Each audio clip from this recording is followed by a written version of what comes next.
Não existe paz quando você vive da aprovação do que os outros pensam, do que os outros falam. Que paz que há quando você está preocupado com o que pensam de mim, com o que falam de mim, e que não sei o quê, e o orgulho é ferido todo dia, e o orgulho é ferido todo dia. Não. Eu estou preocupado com o que Deus pensa de mim, com o que Deus fala de mim. E eu sei quem eu sou diante de Deus.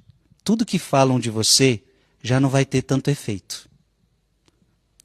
Porque tem efeito muitas coisas externas quando o orgulho é ferido. Mas quando você é humilde, quando você sabe quem você é diante de Deus,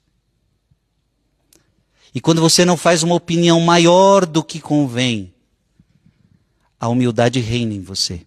E quando a humildade reina, você ganha outra coisa muito importante: a paz.